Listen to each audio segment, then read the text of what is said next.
خان صاحب نے international stories کو بیس بنا کے اپنی پولیٹیکل اپوننٹس کے خلاف استعمال کی ہیں. بے شک وہ درست بھی ہو سکتی ہیں سٹوریز، لیکن اب ایک سٹوری عمران خان کے بارے میں چھپی ہے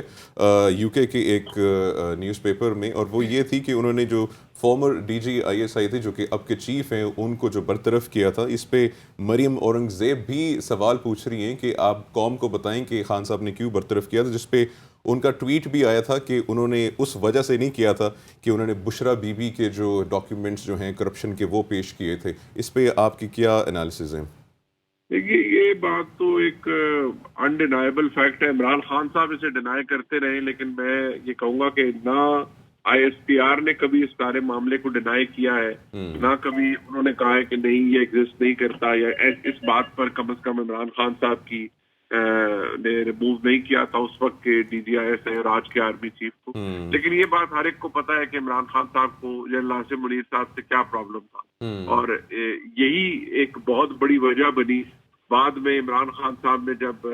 ایک بہت بڑی سازش کا عمران خان صاحب حصہ بنے اور انہوں نے کیمپین بھی کی، اور وہ کیمپین صرف ایک چیز کی نظر تھی کہ جنرل عاصم منیر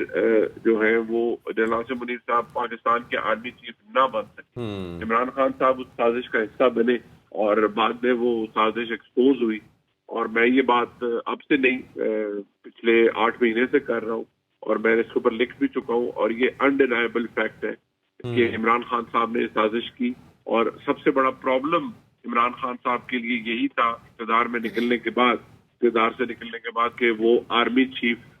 کو جنرل عاصم منیر صاحب کو آرمی چیف نہیں دیکھنا چاہتے تھے. لہذا عمران خان صاحب نے جو ان کا سابقہ ٹریک ریکارڈ تھا جنرل عاصم منیر صاحب کے ساتھ، وہ تو ایگزسٹ کرتا ہے، لیکن جو ریسنٹ انہوں نے کیا